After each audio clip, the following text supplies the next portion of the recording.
Hello YouTubes, I have just returned from the first train show of the year, Woodstock, Ontario. I know that looks like a lot, but I didn't spend all of my money. I still have $5. Oh, whoops.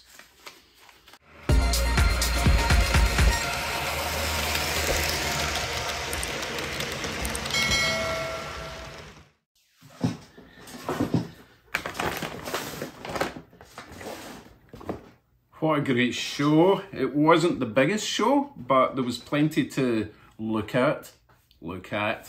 And the prices were very reasonable considering it was just after Christmas. So, this is what I bought, which we'll go through in a minute.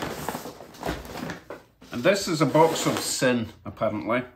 So, one of my subscribers, Maximus, I can't remember your full name, Max. Anyway, he asked if I would be willing to try and repair some of his locos. I don't know why. I mean, I'm a complete amateur, as you know. However, he was offering to pay to have them repaired, and I refused payment because with payment comes a certain amount of responsibility. So I offered to attempt to repair some of his locos, and if I can't fix them, no harm, no foul. So he's given me a list of what's in the box and the issues that they have. So that'll be a separate video, and I'm going to keep this completely separate so I don't accidentally, you know, give away my good stuff. Okay, let me show you what I've got in my big no frills bag, which I disagree with. There's plenty of frills in here, and I'll probably do this in two parts because I've got quite a lot to get through. So let us begin. Now, I did go to the show with a shopping list, and I managed to get pretty much everything on the list, plus some more. Right, the very first vendor I found was Peter. Hello Peter, hope you had a safe journey home. And Peter is the chap who I bought that Kraus Maffei from. He was a wee bit devastated that I have given it away. So, to make up for it, I bought some more stuff. As you can see, I have bought another Bullet Nose Betty. And the last one I got was also from Peter, which runs like an absolute dream. Hence why I bought another one. And again, it has a missing bell. Peter, come on. But apart from the missing bell, it's again in fantastic condition, and I look forward to getting that round the track. Hopefully it also runs flawlessly. We shall find out very soon. Absolute bargain. $60, which is Canadian, so about 40 US for this. That's an absolute steal. Sorry Peter, I feel like I robbed you. Also from Peter's little stall, I also got one of these. Now, I have the Walther's Trainline version of this, and this is obviously a Bachmann. Is it Bachmann or Bachmann?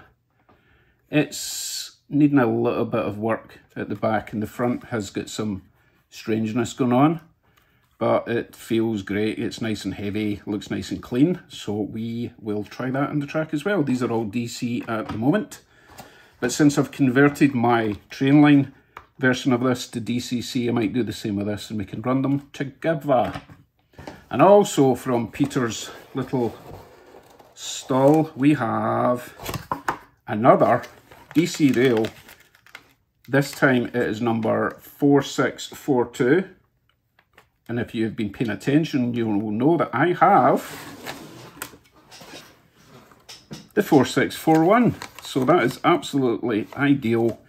Presumably this also has its box of bits, or bag of bits in here, stanchions, and you know, well, it's actually got its handrails already in place. I just noticed there's a spare stanchion down here. I wonder if that fell off or it was a spare. They need a bit of alignment. I'm so pleased that they're installed because that was an absolute pain to install them. There's another spare one. Looks absolutely fine. Oh, there's a wee bit of, don't know what that's supposed to be. Don't think mine's got that. Nope, I think that's come off as something else. That looks like the wee hoses that go along the front. I'll leave that for now. I don't want to break it. And as I said, it's got a little bag of extra bits. Hopefully they're all there. You know, that'll be like those little sand filler things that are an absolute nightmare to get on. There should be a little aerial to go there, chimney, stack, whatever it is. I think that's it there. Anyway, hopefully that's all there. $60, guys. Again, imagine that in the USA. That would be, what, $40? Superb. Athern. And great condition. Total bargain, just DC. For now. I did convert this one to DCC, so I'll probably do the same with that. Wonderful. Let's move these aside.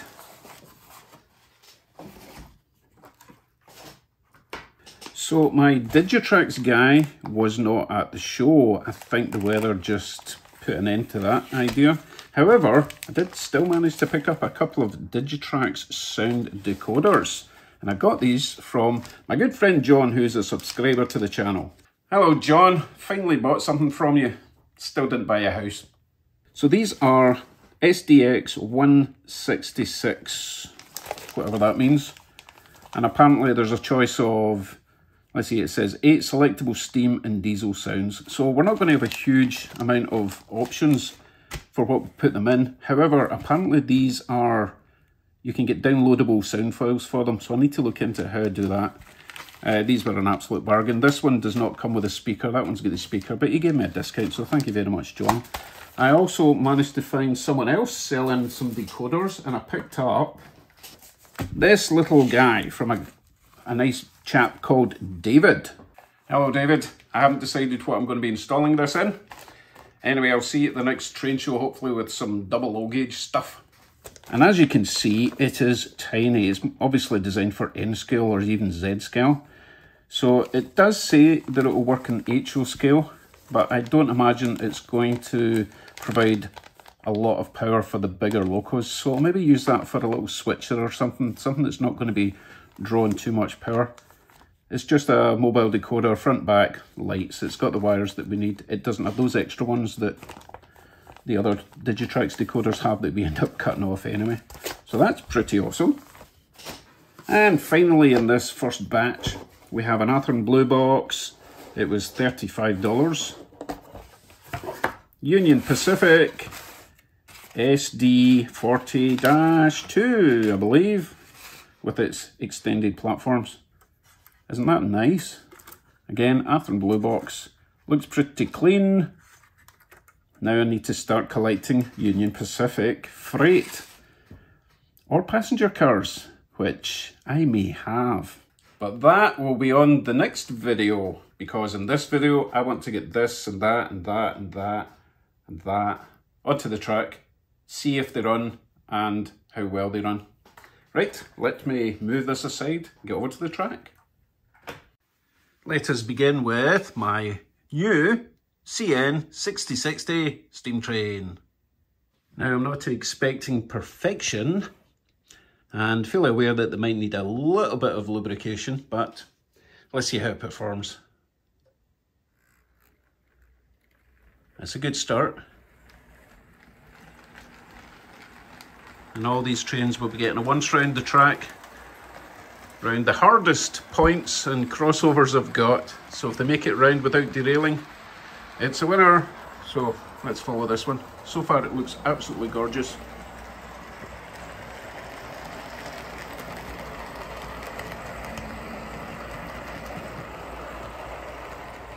I don't see the light on at the back, so that might need a wee bit of work, although it might just need a bit more power, because I don't see a light on the front either. Not the end of the world, probably just a bulb or a connection.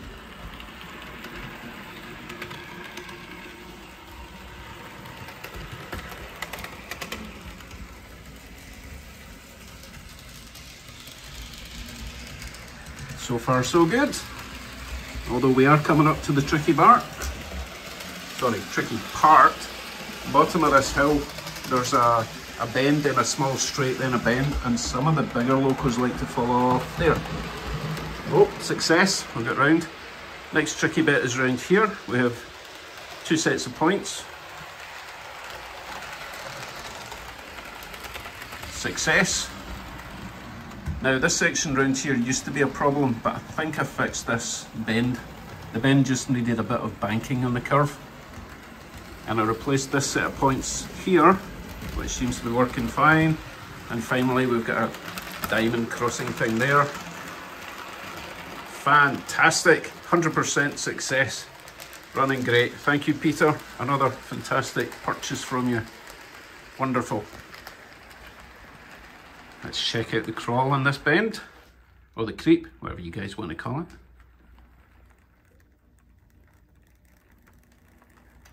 Awesome. Needs a tiny bit of lubrication, I think, but that's pretty good straight out the bag or box. Cool. Moving on. Let's try our little via rail, number 6404, which is handy because the one I've got on the shelf is 6415. Hopefully it'll run as good as that one, but the other one runs pretty good, so stiff competition. Let's find out.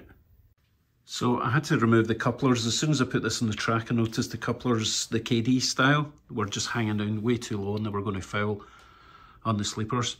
In closer inspection, I also noticed that these handrails are pretty bad. In the front, it's got a big scab. So I'm kind of thinking this train might not run as good as I'd hoped, but it was a cheapie, so I'm not complaining. Let's see if it runs at all.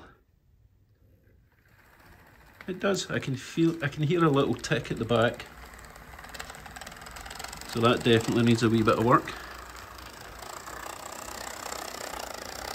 I'm almost tempted not to run this all the way around because I might be damaging something. Ah, what the hell, let's go for it. Definitely not 100% right with this one. Nah, let's not break it anymore. Needs a wee bit of work. Sounds like a gearing problem, but it does run nice apart from whatever's getting fouled, so we'll have a good look at that at a later date. Okay, let's move on. Actually, we'll put this in the track so we know what we've run. Right, moving on. BC Rail. I'm fully expecting this to be perfect. So this is one of the hardest ones to get round my track with its 18-inch curves, because not only is it 6-axle, but the axles are really far apart, but we'll give that a shot. I know the other one gets round easily, so I know it's going to be repairable if it doesn't make it. Let's give it a shot. Lovely so far. Oh, I can see a bit of vibration there. Something's definitely needing a bit of lubing. It's not making any death noises, so we'll give this the once round the track, see if it makes it.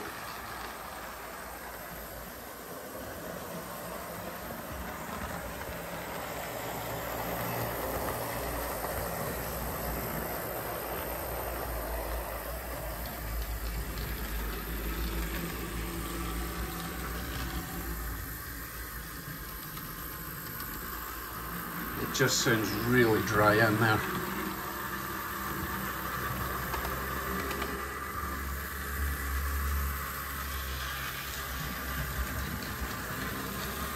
So as before, bottom of this hill is where this one, or at least the other one, used to derail until I fixed the track. So hopefully the track is not going to be an issue. Yep, so far so good. Next tricky bit, the points. All good there.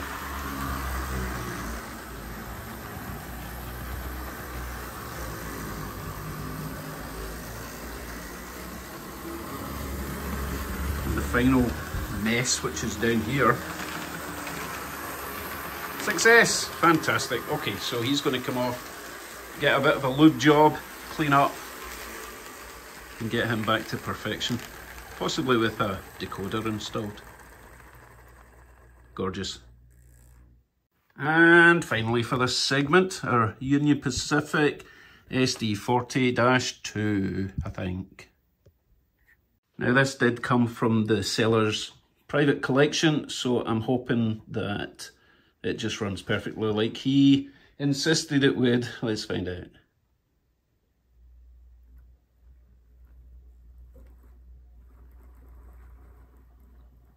Oh, it's taken an awful lot of power to get going. It is smooth, but we're up at half speed now. It should be going quicker than this. And we've got a derailment at the front. That's not a good sign. let's go down, let's put that down to user error. Get this back in the track. That is not articulating enough. We may have a problem, Houston, because that is not wanting to go around my curves, and I've got other SD40s-2 that don't do this. Let's see, I'm just going to push it and see what happens. Nah, see it sliding off there? Right, let me have a quick look at the underside, see if we can resolve this for a test run. So I have removed the shell, and when I pushed it around the track it was actually starting to turn, so it might just be hitting off the body. Let's find out. Oh, this needs a clean. Hold on a second, look at that commutator. It's Mankey and probably needs a bit of a lube job. But we'll continue. Let's see if we can get around this bend. Oh, it's quite noisy. Yeah, he's making it round, so it looks like there's just a problem with that front truck hitting the... Oh, that's too noisy. Yeah, the front truck hitting the body somewhere. So again, let me have another look at that, see if we can get this round. I might even squidge some oil down there just so we don't destroy this thing, because I do like it. So I gave the commutator a bit of a clean up, and what I've noticed is when I give it power, the motor's running fine, but it's just not getting traction. So I thought maybe it's a problem with the gear, and that's pretty much full power and it's barely moving. But what I noticed when I lifted it up and I checked the wheels, they should all be kind of moving a little bit, but the very front one, it seems to be kind of seized. And when I checked my spacing with my little NMRI gauge, the very front is a little bit on the wide side, as you can see. That one should be fine. That one's fine. So that one's a little bit wide as well. But this one's definitely too wide, and I've got a feeling that's... You see the slot there? That slot should be in the wheel. So I think that wheel is rubbing off that side. So let me readjust that, make sure the rest are okay. We'll try it one more time. Okay, last chance, Union Pacific.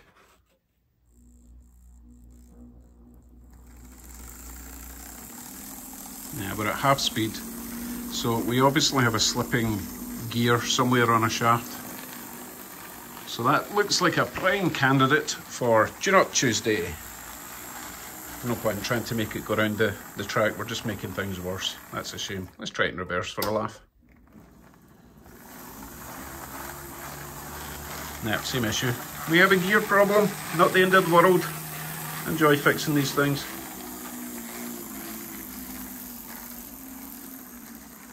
Oh, that's a shame. Oh well, 2 out of 4 were running fine, the other 2 need a wee bit of attention. That's just part of the gamble at these train shows. I really don't mind. At least I've got the tools and the time in these snowy months to try and fix them. Now, part 2 is going to be epic. Make sure you tune in for that. It'll get uploaded possibly tomorrow, maybe even later today, depending when this drops. But it's going to be well worth it. There's some really, really cool stuff. I just wanted to get this first video online as soon as possible. Keep you interested. Take care, everyone. We'll do a victory lap with my bullet nose Betty. Oh, thanks, Peter. I did like that one a lot. Bye for now.